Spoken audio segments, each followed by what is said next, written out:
지난주에 말씀드린 대로 오늘 이번 주일은 저희 교단 고신총회가 이단 경계주일로 지키는 그런 주일입니다.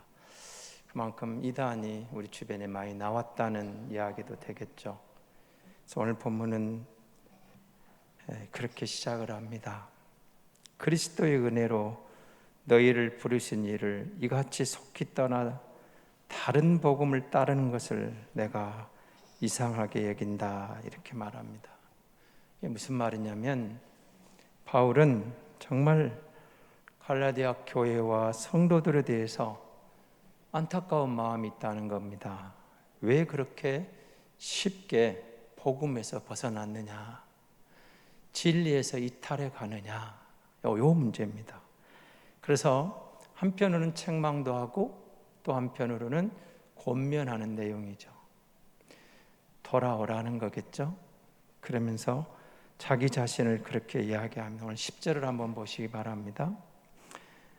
이제 내가 사람들에게 좋게 하랴, 하나님께 좋게 하랴, 사람들에게 기쁨을 구하랴. 내가 지금까지 사람들의 기쁨을 구하였다면 그리스도의 종이 아니다, 이렇게 나옵니다. 내가 누구냐? 그리스도의 종이라는 거죠.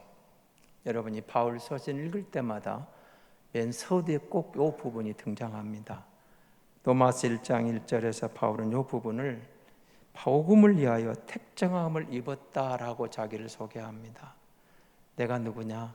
이 복음을 위하여 택함 받은 종이라는 거죠. 그러니까 나는 내가 전한 복음이 진정하고 바른 복음이라는 것은 내가 이 복음의 종된 나를 보고 확신을 가지라, 이런 뜻이기도 하겠죠. 나는, 이 복음에 종된 나는 너희들에게 내 복음을 전하는 게 아니라는 겁니다. 사실 여러분, 바울이 초대교회 당시 유대인들에게 가장 공격을 많이 받은 부분이, 제가 언젠가 설교를 한 것 같은데요, 사도권 문제입니다. 사도권. 기회만 주어지면 유대인들이 이걸 가지고 공격을 했습니다. 네가 사도냐? 이 부분이죠. 그러니까 사실 바울의 현대극과 같이 따라오는 부분이기도 하거든요. 바울이 12사도가 아니었기 때문에 그렇습니다. 그래서 바울은 12사도가 아니었기 때문에 이분은 좀 그래, 나는 12사도가 아닌데, 그 말이에요. 12사도가 아닌데 이것에 많은 시비가 걸어오니까, 여러분이 사도행전 15장에 보면 예루살렘 공회라는 게 모이거든요. 그럼 공회가 모여서 바울을 사도로 인정하는 인증서와 같은 것을 발행하는 거죠. 바울이 사도다. 12사도가 아닌 특수사도죠. 그러니까 그 바울을 특수사도로 인정해 주는데, 그가 누구냐? 이방인을 위해서 하나님이 특별히 선택한 하나님의 종. 그래서 바울은 우리 가운데 사도다라고 공회가 인정을 해주는 겁니다. 시비를 걸지 말라는 거죠.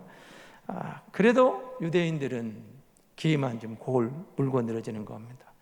여러분, 인간관계에서 그런 걸 가끔 보시죠. 약점을 잡히면 잘 넘어가다가 좀 불리하면 꼭 골 물고 늘어지는 사람 있죠.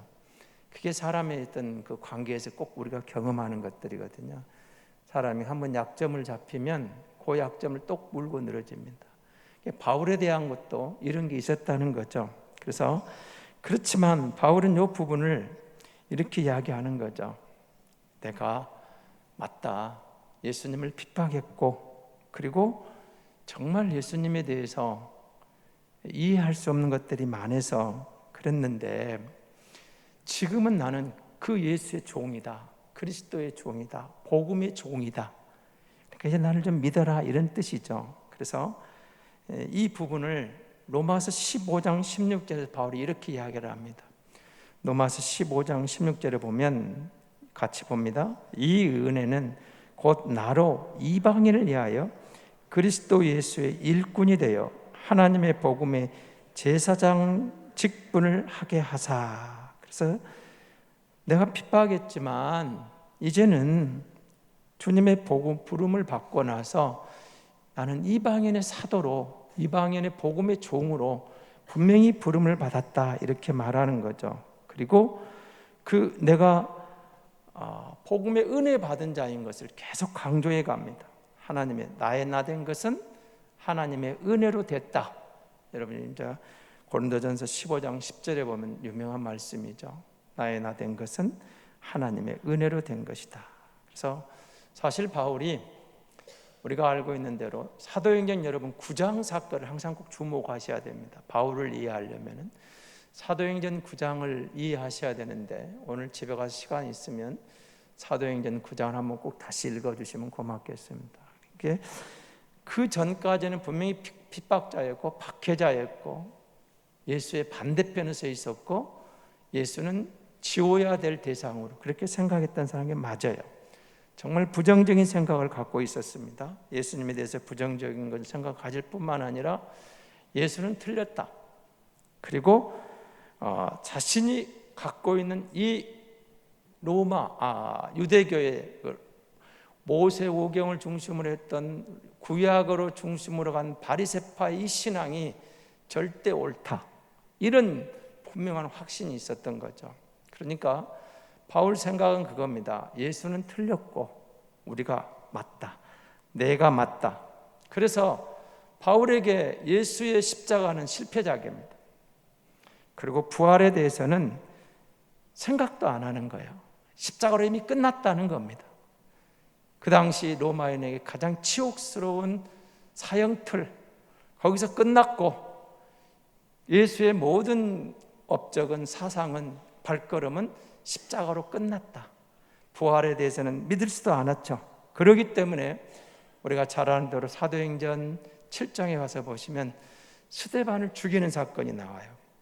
거기에서도 바울이 일정 부분 개입을 합니다. 당연하게 생각을 했어요. 스데반이 죽는 것도 너무 당연하고 조금도 죄의식을 느끼지 않았습니다.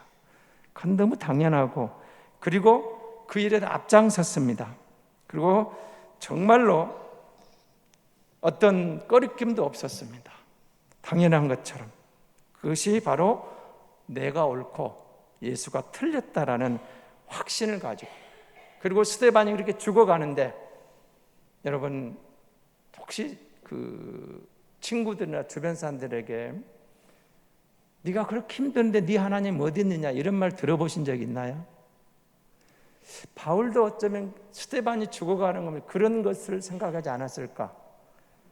정말로 예수가 부활했다면 자기를 위해서 저렇게 충성하는 종이 죽어가는데 왜 침묵하고 있느냐는 거죠. 바울의 생각은 더 확신이 드는 거예요. 예수가 틀렸고 내가 맞다. 그래서 그는 더 나아갑니다. 이제는 이 땅에 예수의 이름을 지워버리자. 그래서 대제사장들에게 찾아가서 정말로 흩어져 있는 예수쟁이들을 다 잡아오려고 그런 고난을 이임받아서 나가는 거죠. 그렇게 나갑니다. 정말 사울은 기세등등했습니다. 그런데 다메섹을 향해 가는 바울을 누가 찾아옵니까? 예수님이 찾아옵니다. 빛이 비쳐요. 그러면서 이런 말이 들려옵니다. 사도행전 9장 3절 이하에 보면 사울아 사울아 네가 어찌하여 나를 핍박하느냐. 사울이 깜짝 놀랐겠죠. 누굽니까? 당신은 누굽니까? 예수님이 답을 합니다. 나는 네가 핍박하는 예수다. 예수다. 여러분 이때 사울이 무슨 생각했을 것 같습니까? 여러분 같으면 어떻겠습니까? 내가 그게 가짜라고 정말 틀렸다고 주장하고 생각하고 핍박하고 지워버리고 싶고 다 잡아 죽여야 속이 풀릴 그 대상자가 나타나서 네가 핍박한 나이가 바로 그다 그러면 여러분 어떤 감정이 들 것 같습니까? 이 사울은 어떤 마음이 들었을까요? 이렇게 생각해 보면 안 될까요? 내가 그렇게 핍박했는데 예수가 틀렸다고 생각했는데 지금 누가 나타났어요? 예수가 나타났어요. 부활을 안 믿는 부활하신 예수가 나타났습니다. 나는 네가 핍박하는 예수다. 그럼 사울에게 다가오는 건 뭐가 있을까요? 공포감 아닐까요? 이제 나는 죽었구나. 이제 나는 죽었구나. 내가 그렇게 미워했던데 진짜였네. 가짜가 아니었네. 이제 나는 죽었구나. 그런 생각 아니었을까요? 정말로 예수가 살아있었다면 이제 나는 그 예수가 나타났으니까 나는 이제 죽었구나, 그런 생각이 들 것 같아요. 그런데 주님은 이렇게 말합니다. 너는 일어나 시내로 들어가서 내가 행할 일을 내게 이를 자가 있느니라. 무슨 이야기입니까? 예수님은 사울은 예수를 죽이려고 했는데, 거기에 앞장섰는데, 예수님은 사울을 살리는 데 그 길로 인도해 가시는 거예요. 예수는 살리는 길로 가는 겁니다. 그러니까 말로만 듣던 부활하신 예수님을 직접 만나면서 그의 모든 생각이, 행동이 바뀌게 됩니다. 바로 내가 핍박했던 그 예수가 구주라고, 메시아라고 담액색 도상에서 드러내시는 주님을 만나고 나서 그의 삶이 180도 달라지게 됩니다. 여러분, 복음이 뭐예요? 여러분이 믿는 복음이 뭡니까? 복음이 예수님입니다. 복음이 예수님 이야기입니다. 복음이 바로 예수가 인류의 구주다, 그 예수가 바로 그리스도다, 그 예수가 바로 메시아다, 이거죠. 다시 말하면 예수가 생명의 주인이시다, 만왕의 주인이다, 만유의 주인이시다. 내가 곧 길이요 진리요 생명이니 나로 말미암지 않고는 아버지께로 올 자가 없다고 하신 요한복음 14장 6절에 드러내신 자기 선포처럼 사도 바울이 자신이 전한 복음은 내가 찾아내서, 내가 연구해서, 내가 노력해서 얻어낸 복음이 아니고 예수가 나를 찾아와서 나에게 드러내신 그 복음. 여러분, 그렇지 않은가요? 여러분이 막 연구해서 돌을 닦아갖고 예수 만난 게 아니잖아요. 사랑의 하나님이 예수를 보낸 다음에 우리 마음을 움직이셨어요. 우리에게 찾아오셨어요. 우리에게 다가오셨어요. 바울이 지금 그 이야기 하고 싶은 거예요. 내가 예수를 찾아간 게 아니라는 거예요. 내가 노력해서 예수를 만난 게 아니라는 것이에요. 내가 돌을 닦아 예수를 만난 게 아니라 돌을 터득해 가지고 예수를 만난 게 아니라는 거예요. 나를 찾아오신 주님, 핍박자, 박해자, 예수 이름에 대해서는 지워버리고 싶고 예수 믿는 자는 잡아 죽이고 싶었던 그 사람을 찾아오시는 예수님. 바울은 거기에 이제 감동을 받은 거죠. 내가 만난 예수는 나 같은 죄인에게, 나 같은 핍박자에게도 찾아오셔서 나를 감동감화시키시고 내게 놀라운 삶의 전환점을 이루게 하시는 그 예수가 복음이라는 겁니다. 그 예수가 길이라는 거예요. 여러분, 지금까지 살아오시면서 여러분 삶에 우리가 터닝 포인트란 말 들어보셨죠? 어떤 사건을 만나고 어떤 그 계기를, 그 일을 계기로 해서 내 삶이 달라져 버렸다, 내 가치관이 달라져 버렸다, 그런 게 있어요. 여러분, 우리가 여기까지 오면서 내가 이 일을 하게 된 계기, 내가 이걸 사명이라고 잡고 여기까지 오면서 거기에 된 계기가 있었어요. 계기가 저에게도 있고 여러분이 있을 거예요. 담액색 사건은 바울에게 그런 터닝 포인트가 된 거죠. 구약 성경 율법의 도사가 되어서 예수는 틀렸다고 주장하고 물리치고 싶었는데 그 예수가 찾아와 자기를 만나준 거예요. 그래서 그 마음에 예수를 만나고 부활하신 주님을 만나고 삶의 전환점이 이루어지는 겁니다. 180도 달라진 길을 가는 거예요. 그래서 예수가 나를 변화시키고 나를 찾아오신 거예요. 내가 만난 예수는 내가 그렇게 고민했던 그 문제에 대해서 찾아오셔서 답을 주시는 그분이라는 것을 만난 거죠. 그래서 사도 바울은 이렇게 말하는 겁니다. 내가 그리스도의 종이 된 것은 내가 선택한 게 아니고 복음 대신 예수님이 나를 택하여서 나를 불러주신 전적인 은혜라는 사실을 계속 강조하는 거죠. 그래서 내가 복음의 종이다, 내가 그리스도의 종이다, 그러므로 걱정하지 말아라. 내가 전하는 이 복음은 진짜다. 그런데 지금까지 너희가 이 복음을 듣고 잘 따라왔는데, 잘 받아왔는데 어쩌다가 어리석은 자들의 미혹에 끌려서 그렇게 쉽게 넘어가냐 그 말이에요. 그럴 수 없다는 거죠. 내가 지금까지 그래서 다시 바울이 10절에 이렇게 이야기합니다. 사람의 기쁨을 구하였다면 그리스도의 종이 아니다. 나를 좀 봐라. 내가 사람에게 아부하더냐? 사람의 비유를 맞추는 종이냐? 아니다. 나는 전적으로 복음을 위하여, 그리스도를 위하여 하나님이 옳다는 그 부분에 대해서는 양보한 적이 없다는 거예요. 그 길을 걸어왔다는 겁니다.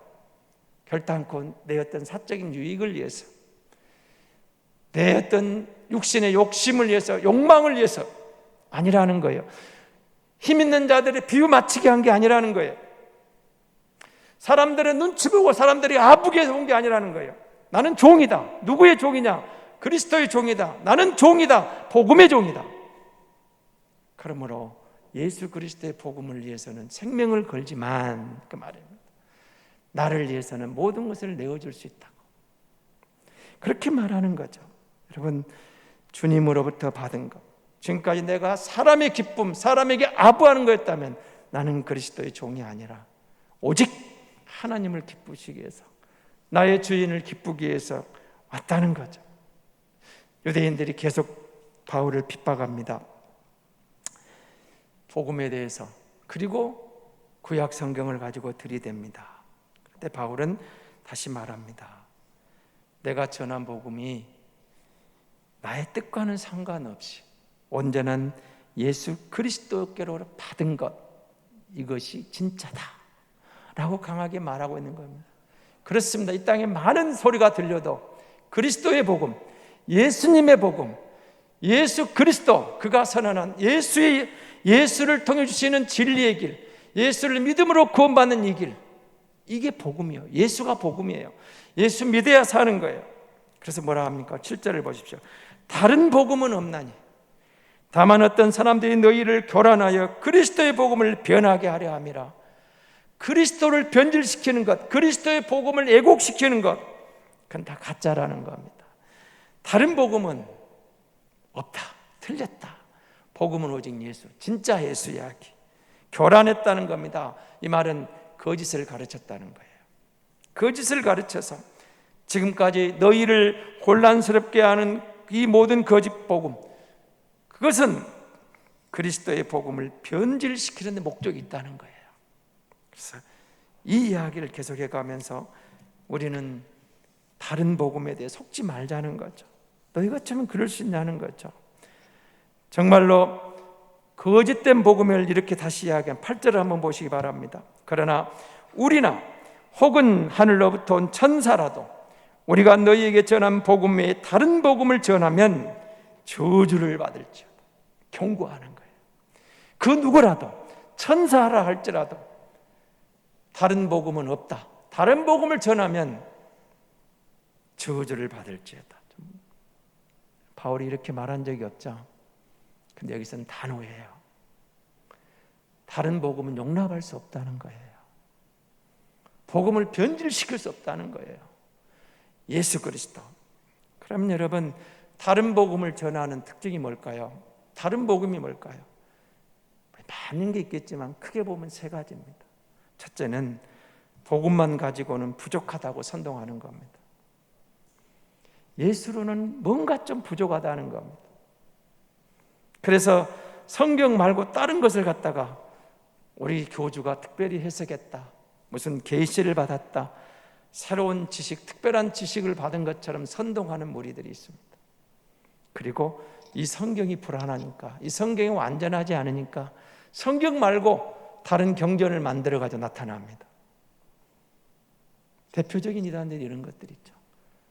몰문경을 갖고 있다는데, 여호와 증인은 뭘 갖고 있다든지, 여러분 신천지에 무슨 장막교리를 갖고 있다든지. 근데 여러분 기억하십시오. 이 말씀이면 충분하고 예수님은 충분합니다. 더 플러스 할 게 없어요. 성경에서 뺄 것도 없고 예수님에 뭘 더할 것도 없어요. 예수님은 충분하다. 그리고 저들의 두 번째 공격이 교회를 공격하는 것. 기존 교회에 흠집을 내야 돼요. 교회에 대해서 구원의 결함이 있는 것처럼 선동하는 거죠. 흠집을 내요. 부정적인 시간을 갖게 해줘요. 그래서 기존 교회에 대한 신뢰를 잃게 해가지고 우리에게 와야 돼, 우리만 구원을 받을 수 있어. 여러분, 교회는 하나님이 세우신 기관, 유일한 구약의 태초에 가정을 세우시고 성령의 주님이 승천하신 다음에 성령으로 교회를 세우시고 주님이 세우신 유일한 기관이라면 가정과 교회예요. 여러분, 그래서 가정이 행복해야 사회가 행복한 겁니다. 교회가 바로 서 있어야 세상이 바른 길을 가는 거예요. 가정과 교회는 주님이 세우신 기관이에요. 교회를 흠집내려고 합니다.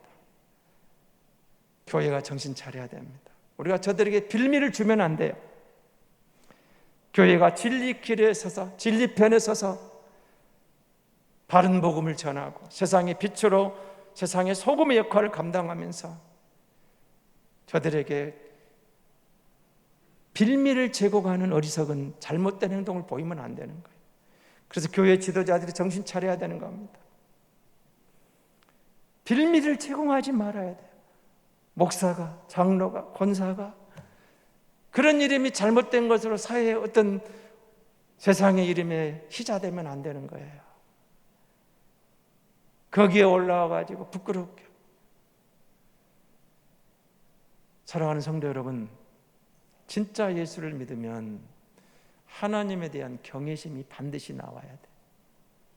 두려움이 있어야 돼. 거룩한 두려움이 몰려와야 돼. 사람의 눈치 보는 게 아니고 하나님이 두려워서 그 하나님을 경외하는 마음으로 말씀 따라 바른 길을 가려고 노력하는 거예요. 우리가 부족하지만, 완벽한 교회가 없지만, 완벽한 인생도 없지만 날마다 복음으로 들어가서 기도하며 무릎 꿇고 하나님 지혜를 달라고 오늘 하루 하나님 영광을 드러내기를 원합니다. 내 삶을 하나님의 기쁨이 되기를 원합니다.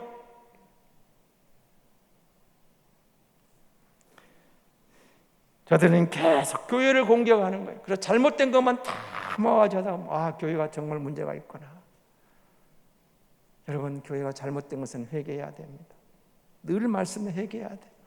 지도자들 잘못 회개해야 돼요. 회개해야 됩니다.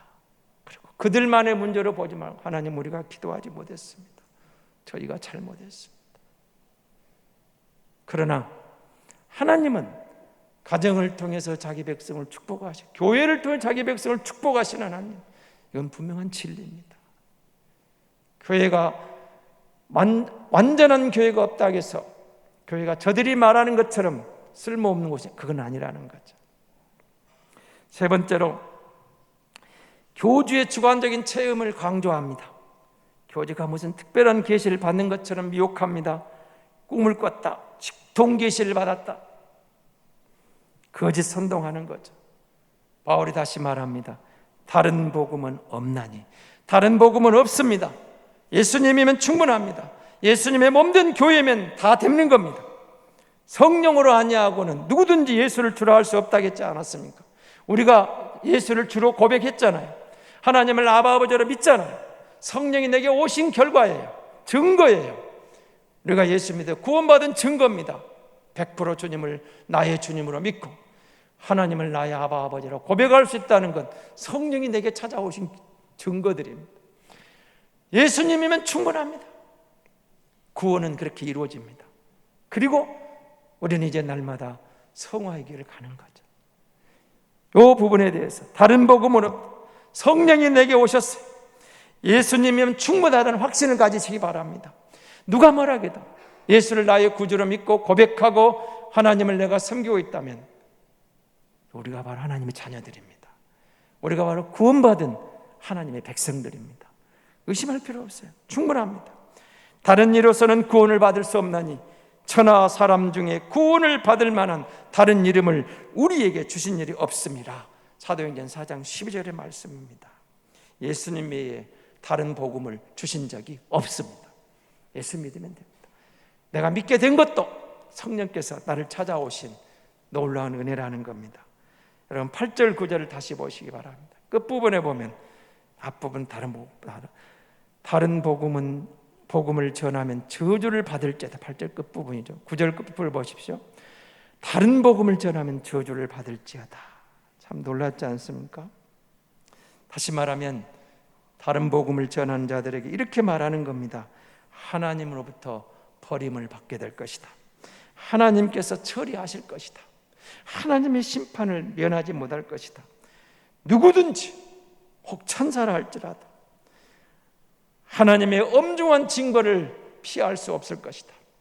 다른 복음에 대해서는 저주를 선언해요. 우리 주님도 사도들도 세상을 저주한 적이 없어요.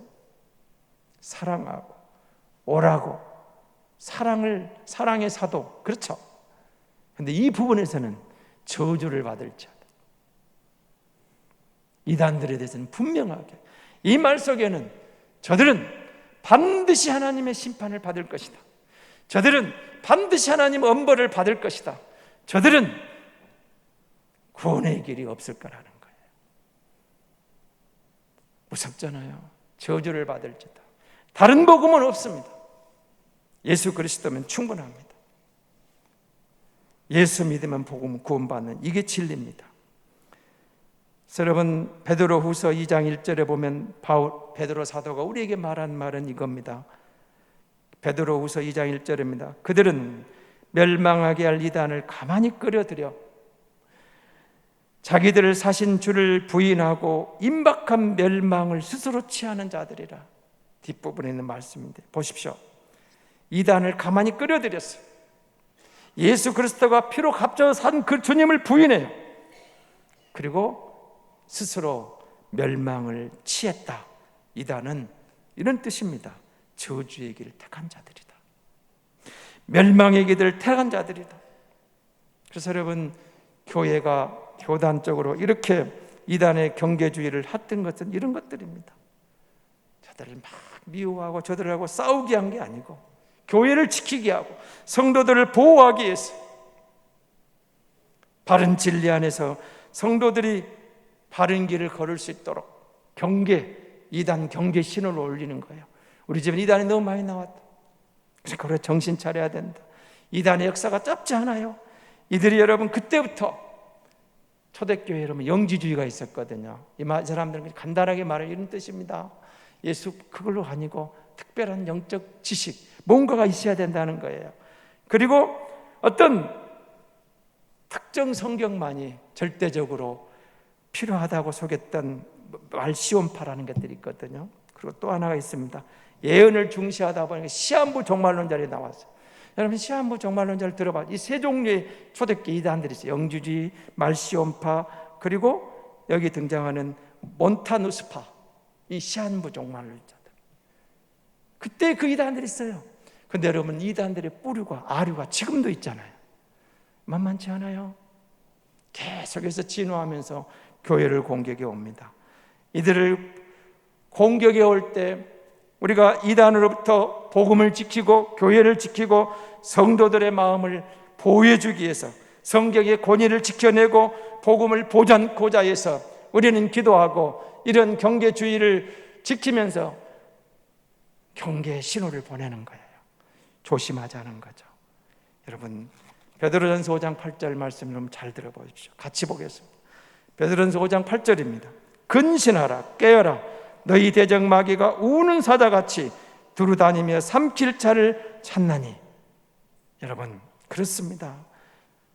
이단들이 만만치 않습니다. 그런데 저들은 사실은 사탄의 하수인입니다. 굶주려 우는 사자처럼 주의 백성들을 무차별적으로 공격해 옵니다. 때로는 천사로 가장해서 옵니다. 우는 사자처럼 오기도 합니다. 위협하기도 합니다. 천사로 가장하고 위협하기도 하고. 저들에게 우리가 조금만 틈만 보기면 누구든지 장담할 수 없는 겁니다. 그래서 야고보 사도는 우리에게 이렇게 말하는 겁니다. 마귀를 대적하라 그리하면 너희를 떠나리라. 여러분 우리가 저들이 이렇게 할 때 어떻게 하겠습니까? 정신을 차리고 깨어 기도하지 않으면 얼마든지 마귀의 공격 대상이 될 수 있습니다. 사탄을 과소평가하지 마십시오. 이단은 사탄의 졸개들입니다. 사탄의 하수인들입니다. 저들의 배후에는 사탄이 개입되어 있습니다. 마귀가 장난을 치는 거예요. 여러분 우리가 정신 바짝 차리고 근신하고 깨어 있으면 겁날 거 없습니다. 하나님이 자기 백성들을 보호해 주십니다. 깨어 있다는 게 뭐겠습니까? 기도하는 겁니다. 깨어 있다는 게 뭘까요? 깨어 있으라 그러니까 여러분 많은 생각을 하실 것 같은데, 깨어 있다, 주님이 강조하신 깨어 있어라, 사도들이 말한 깨어 있어라, 기도하라는 말입니다. 찰슨 스펄전이라는 분이 이 깨어 있으란 말을 이렇게 설명을 했어요. 우리의 두려움의 절반은 성경을 소홀히 여길 때 시작된다. 그러면 그의 깨어 있으라는 것은 뭡니까? 말씀을 가까이 하라 그 말입니다. 말씀을 가까이 하고 깨어 기도하면 진리가 우리에게 깨달아지는 거예요. 진리의 확신이 오는 거예요. 이 세상이 불확실성의 연속 속에서 정말 우리 앞날에 확실한 게 하나도 없어요. 불투명해요. 사람들이 불안하고 두려움에 갇혀 있는 것들, 눈에 보이는 환경에 갇혀버리기 때문입니다. 그런데 우리가 깨어있다는 것은 이런 모든 두려움을, 불안전한 것들을 극복해낼 수 있는 길이 있다는 거죠. 말씀을 통해 시선을 하나님께로 옮기면 됩니다. 그러므로 하나님의 말씀을 곁에 두어야 한다는 겁니다. 말씀을 듣는 시간을 즐거워해야 됩니다. 말씀이 나를 질배하면 두려움도 염려도 불안도 내게 끼어들 틈이 없는 겁니다. 하나님의 말씀대로 살면 두려울 게 없습니다. 깨어있다는 것은 말씀을 가까이 하고 기도하는 삶입니다. 우리가 깨어있으면, 말씀 가운데 깨어 기도하면 아무리 이단이 세상에 많이 등장해서 우리가 불안한 것 같아도, 두려울 것 같아도 그 모든 불안과 두려움을 한 방에 물리칠 수 있는 길은 말씀을 가까이 하고 깨어 기도하면 승리는 바로 그 성도의 것인 줄로 믿습니다. 그 교회의 것인 줄로 믿습니다.